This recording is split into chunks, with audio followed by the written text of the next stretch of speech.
Nah, teman-teman yang dirahmati Allah SWT, kalau kita ngomongin tentang hijrah yang memang bertepatan dengan apa yang sedang kita alami sekarang, sebagian besar dari kita ini mungkin baru berhijrah. Ada yang hijrah status. Hijrah status itu dari pacaran jadi nggak pacaran. Ada yang hijrah pekerjaan, dari yang riba meninggalkan riba. Ada yang hijrah penampilan, dari yang nggak berhijab sekarang sudah berhijab, Masya Allah. Ada yang hijrah perilaku, dari yang tadinya marah-marah, emosi, sekarang lebih kalem. Ada yang hijrah dari dosa, yang tadinya punya banyak dosa, maksiat, sekarang mulai beribadah, mulai belajar taat kepada Allah. Dan banyak lagi varian-varian dari hijrah kita yang intinya dari yang buruk kepada yang baik. Nah, dalam proses hijrah ini, apapun varian dan bentuk hijrah kita, maka ada satu sunnatullah yang berlaku kepada semua orang yang berhijrah. Mau itu nabi, para sahabat, orang-orang solih sebelum kita, semua mereka akan menjalani sebuah proses dari sunnatullah dalam berhijrah. Mau dia hijrah dari pekerjaan riba, mau dia hijrah dari ninggalin pacaran, mau dia hijrah dari membuka aurat jadi pakai hijab, apapun bentuk hijrahnya, semuanya akan mengalami sebuah fase, mengalami sebuah proses yang sudah Allah jadikan sebagai sunnatullah dalam berhijrah. Tinggal nanti kita memperhatikan bentuk dari sunnatullah itu dalam proses hijrah kita apa. Semuanya ngalami. Para ulama mengatakan dalam hijrah itu ada dua fase yang akan dialami oleh semua orang yang melakukan proses hijrah. Ada dua fase yang ada di dalam sunnatullah yang saya sebutkan tadi. Jadi semua orang yang berhijrah pasti akan mengalami dua fase, dua tahapan, dua adegan besar dalam proses hijrahnya.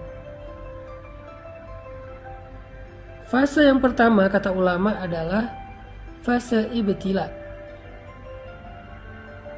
Fase ibtila.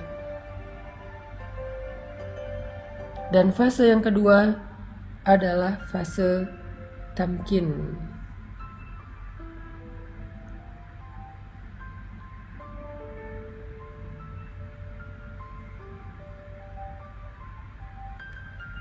Fase yang pertama adalah fase ibtila. Sedangkan fase yang kedua adalah fase tamkin. Apa itu fase ibtila? Ibtila itu dari kata bala, yang kemudian menjadi bahasa Indonesia bala, artinya ujian. Jadi semua orang yang melakukan hijrah, baik dia hijrah dari yang buruk kepada yang baik, maupun bahkan hijrah dari non-muslim menjadi muslim, converting to Islam.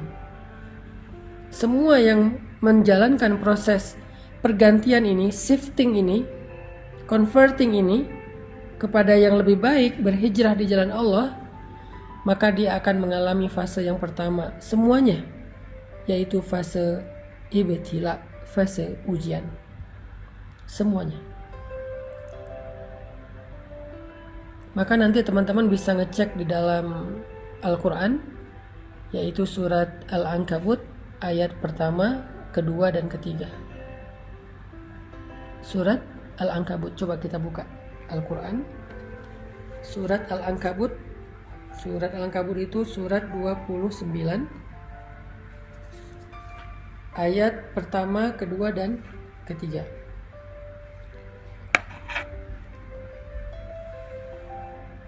Coba teman-teman perhatikan apa firman Allah di dalam Surat Al-Ankabut ayat 1-3.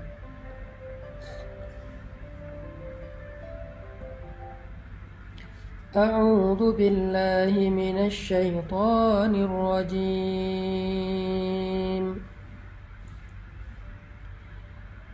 Bismillahirrahmanirrahim. Alif Lam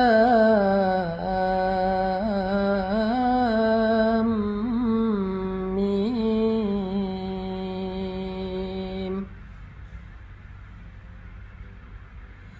Ahasiban nasu an yutraku an yaqulu amanna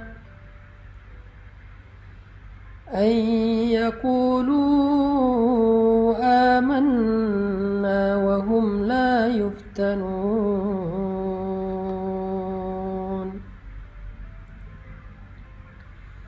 Walaqad fatanna alladhina min qablihim فَلَيَعْلَمَنَّ اللَّهُ الَّذِينَ صَدَقُوا وَلَيَعْلَمَنَّ الْكَاذِبِينَ.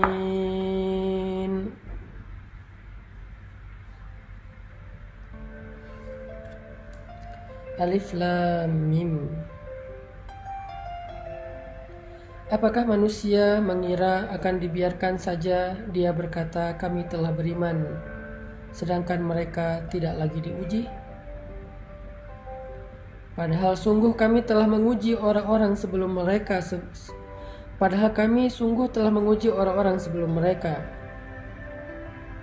Maka Allah akan tahu siapa orang-orang yang jujur dan siapa orang-orang yang pendusta.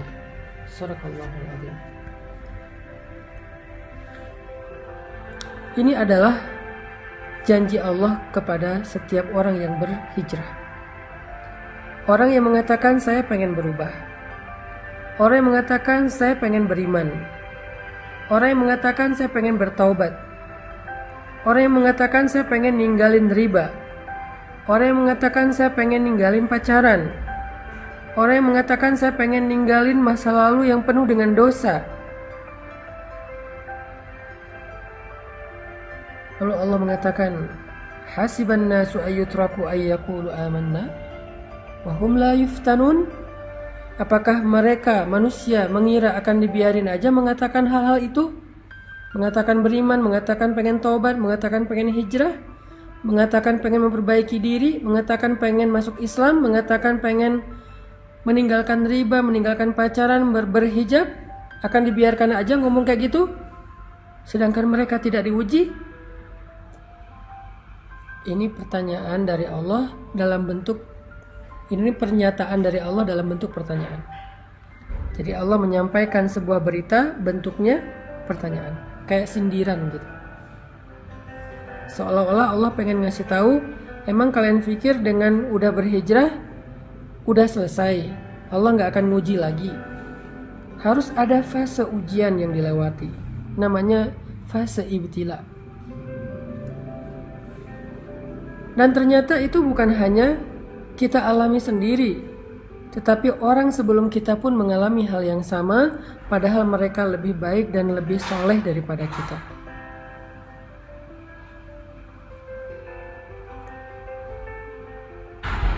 Walaqad fatanna alladhina min qablihim fala ya'lamanna Allahu alladhina sadaqu wa la ya'lamanna al-kadhibin.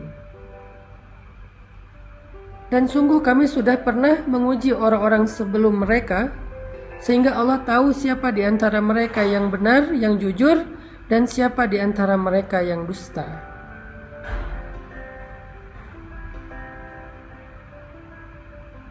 Bilal bin Rabah, ketika beliau masuk Islam, Allah mengujinya, ketahuan lagi sholat oleh tuannya, sehingga akhirnya beliau disiksa oleh Umayyah bin Khalaf dengan penyiksaan yang luar biasa.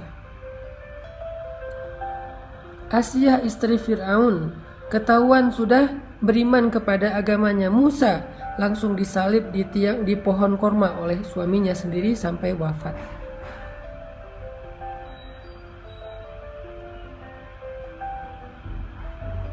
Begitu juga dengan sahabat-sahabat yang lain, orang-orang soleh yang lain, para anbiya.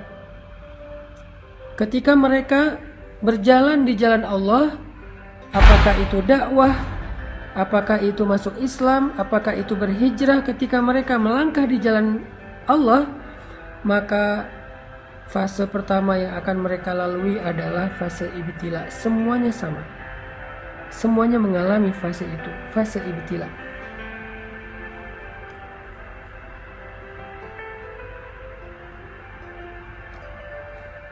Semuanya mengalami itu. Cuman varian dan bentuk dari ibtila dan ujian itu yang beda-beda antara satu dengan yang lain, teman-teman. Jadi kita nggak sendiri. Orang yang lebih soleh dari kita pun mengalami. Kalau kita protes bilang, ya Allah kenapa saya? Enggak, bukan kita doang. Kita mungkin kegeeran kalau kita bilang, kenapa saya? Atau mungkin kita salah kias, salah membandingkan. Ngelihat ada orang yang berhijrah tapi kayaknya dia mulus-mulus aja proses hijrahnya. Jangan-jangan kita nggak tahu. Jangan-jangan kita nggak terlalu dekat dengan dia. Jangan-jangan kita salah sangka tentang dia.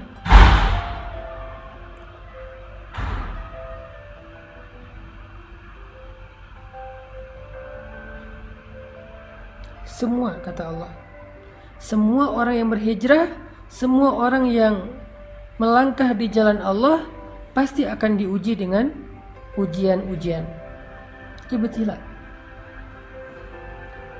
Lalu Allah menggambarkan 3 jenis ujian di dalam Al-Quran surat Al-Baqarah, supaya kita bisa merenungkan mana dari 3 jenis ujian ini yang kita alami. Allah mengatakan di dalam surat Al-Baqarah,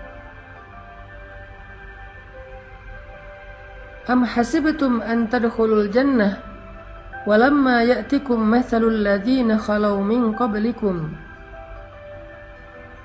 Apakah kalian mengira, sama dengan surat Al-Ankabut, apakah manusia mengira? Kalau sekarang apakah kalian mengira? Apakah kalian mengira bahwa kalian akan begitu saja masuk ke dalam surga, sedangkan belum datang kepada kalian ujian-ujian yang pernah dialami oleh orang sebelum kalian? Jadi kalau tadi, apakah manusia mengira akan dibiarkan saja mengatakan beriman padahal belum diuji? Kalau sekarang, apakah kalian mengira akan masuk surga begitu aja padahal kalian belum diuji? Walamma ya'tikum mathalul ladzina khalau min qablikum. Padahal belum datang kepada kalian ujian-ujian yang pernah datang kepada orang sebelum kalian. Sama maksud dari ayatnya.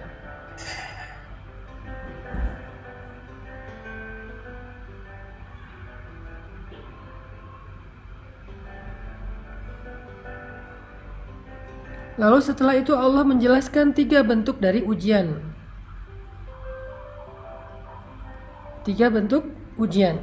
Ujian yang pertama, kata Allah, massathumul ba'sa. Mereka diberikan ujian fisik. Wadh-dharra, mereka diberikan ujian harta. Wazulzilu, mereka diuji dengan ujian perasaan. 3 jenis ujian, kata Allah. Ba'sa, dharra, zulzilu.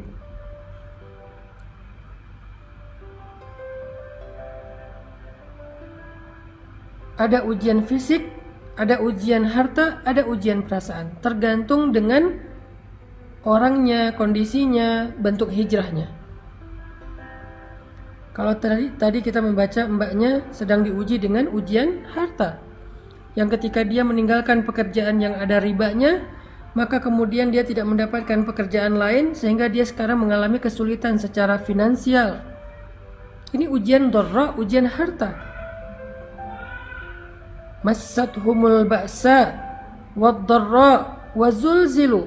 Mereka ditimpa dengan ujian fisik, ujian harta, dan ujian perasaan. Dan Allah menggambarkan istilah ujian perasaan itu dengan kata-kata zulzilu, diguncang. Rasanya itu kayak tergoncang. Ini adalah fase yang Allah janjikan kepada semua orang yang berhijrah. Gak ada yang enggak. Semua ngalami. Ada yang mengalaminya ujian fisik, lelah, sakit. Kalau sahabat dulu disiksa. Ada yang mengalami ujian harta, ditipu orang, kelaparan, bangkrut, gak punya kerjaan, gak punya penghasilan, habis hartanya.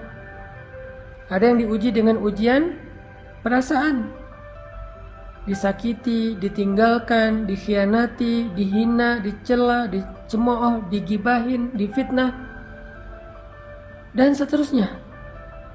Semuanya mengalami salah satu dari 3 ujian ini atau ketiga-tiganya.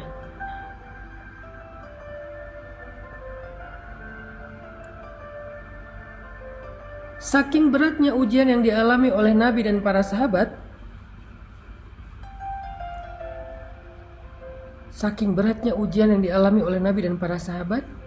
sampai mereka mengatakan, mata nasrullah, hatta yaqula ar-rasul walladzina amanu ma'ahu mata nasrullah. Kapan datangnya pertolongan Allah?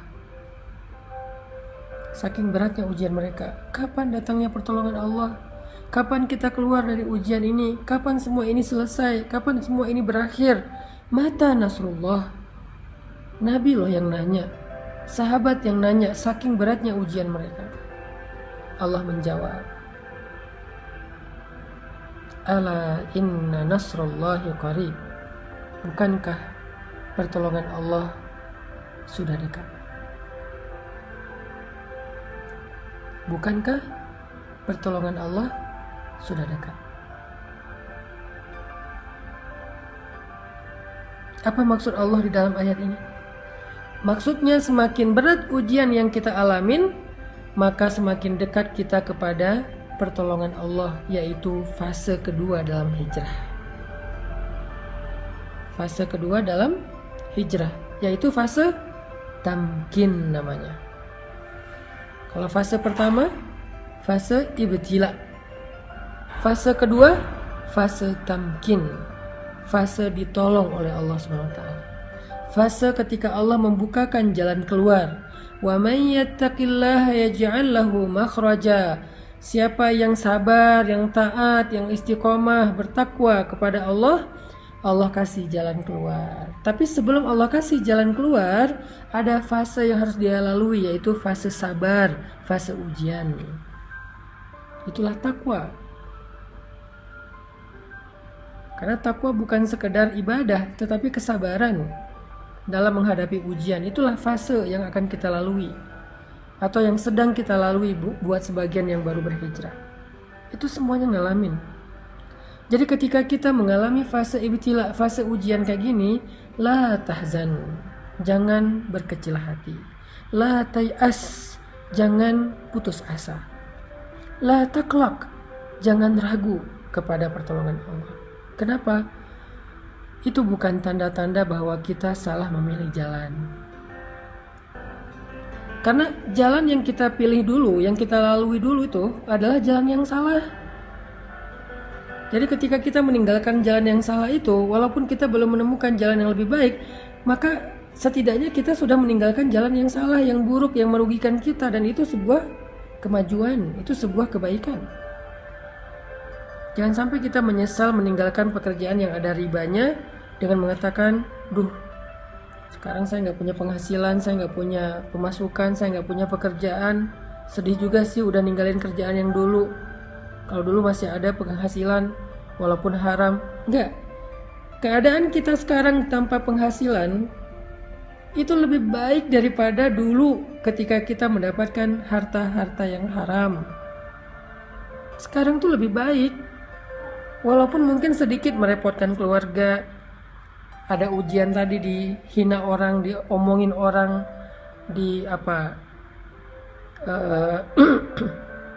dikritik orang, dicela orang. Ujian perasaan kan? Tapi sekarang lebih baik daripada tadi. Kenapa? Mana ada ceritanya dosa itu lebih baik daripada ketika kita menempuh jalan Allah dengan segala resikonya. Enggak. Mbak yang udah kehilangan pekerjaan tetapi hartanya riba, sekarang gak punya pekerjaan tetapi hartanya berkah, sekarang jauh lebih baik. Hanya mungkin sekarang sedang mengalami fase ibtila, fase diuji. Dan fase ujian itu akan naik terus tingkatannya, akan naik terus tensinya. Makin lama makin berat, makin panas, makin luar biasa, makin beban akan naik terus, seperti malam yang semakin lama semakin gelap, semakin lama semakin dingin, semakin lama semakin sunyi, semakin lama semakin ngantuk. Kayak gitu memang fasenya, kayak orang panas naik terus kayak orang demam naik terus panasnya. Tapi ketika udah berada di puncak, udah berat banget, nggak ketahan lagi, sampai kita bertanya kapan selesainya semua ini, kapan berakhir dan segala macam, Allah menjawab teriakan kita. Allah menjawab pertanyaan kita. Kata Allah, ala inna nasrallahi qarib. Sungguh pertolongan Allah udah dekat, wahai hambaku. Jangan berputus asa, jangan menyerah dulu. Pertolongan Allah udah dekat. Sabar dikit aja lagi. Karena kalau kamu menyerah sekarang, maka sia-sia semua kesabaranmu selama ini. Karena udah hampir sampai. Kalau balik arah lagi, jauh lagi tuh. Udah tempuh aja perjalanan ini. Sabar dikit, gak punya penghasilan sekarang. Sabar dikit kalau kita jadi single, jomblo sendiri, gak ada siapa-siapa. Di usia yang segini belum dapat jodoh. Dikit lagi. La taqlaq, jangan ragu sama janji Allah. Innahu la yukhliful mi'ad. Allah gak pernah ingkar janji. Masih ingat kisah ibu Musa yang menghanyutkan bayinya ke sungai Nil? Apakah Allah ingkar janji? Masih ingat kisah perang Badar, para sahabat yang ditolong oleh para malaikat? Apakah Allah ingkar janji? Masih ingat cerita Musa hijrah ke Madian kemarin? Apakah Allah ingkar janji? Masih ingat cerita-cerita yang kita bahas di live berikutnya, kisah-kisah yang ada di dalam Al-Quran sebagai bukti apakah Allah ingkar janji? Kalla, sama sekali enggak. Jadi jangan ragu, jangan sampai kita suuzon sama Allah, jangan sampai kita ngerasa bahwa kita salah pilih jalan, lalu kita menyesal sudah memilih jalan Allah ini, jalan hijrah. La taqlaq, jangan meragukan Allah. La tahzan, jangan berkecil hati. La tay'as, jangan berputus asa. Ala inna nasrallahi qarib. Pertolongan Allah sebentar lagi akan datang. Udah on the way. Pertolongan Allah udah on the way. Bentar lagi sampai. Jangan sampai kita cancel ordernya. Padahal kurirnya udah hampir sampai tuh di depan rumah kita. Dikit lagi. Kenapa Allah tunggu lama banget? Kenapa Allah kasih saya waktu sampai kayak gini? Fala ya'lamannallahu alladhina shadaqu wa la ya'lamannal kadhibin. Allah pengen lihat siapa dari kita yang layak mendapatkan betapa istimewanya pertolongan Allah. Siapa dari kita yang layak mendapatkan rahmat Allah. Siapa dari kita yang layak mendapatkan perhatian Allah. Yang layak mendapatkan cinta Allah. Dan itu gak mudah. Cinta Allah itu terlalu istimewa. Cinta makhluk aja kita berjuang, masa cinta Allah dapatnya gratisan? Kalau gitu Allah hitung-hitungan dong sama kita. Bukan. Allah pengen mengajarkan kita tentang sabar. Allah pengen mendewasakan kita. Allah pengen melatih kebijaksanaan kita. Seandainya Allah berikan surga itu secara gratis tanpa beramal, maka gak akan ada bedanya antara orang yang baik dengan orang yang jahat. Berarti Allah gak adil dong memperlakukan sama antara orang yang baik dengan orang yang jahat. Orang menyakiti orang lain tetap masuk surga, pembunuh tetap masuk surga, yang mengambil hak orang lain tetap masuk surga, yang zalim, yang kejam tetap masuk surga. Kan gak adil. Kebaikan Allah itu adalah ketika Allah bersikap adil kepada hambanya. Tetapi Allah selalu membuka pintu maaf, taubat dan ampunan bagi mereka yang mau memperbaiki diri. Sebanyak apapun dosanya, fala ubali, kata Allah, aku gak peduli.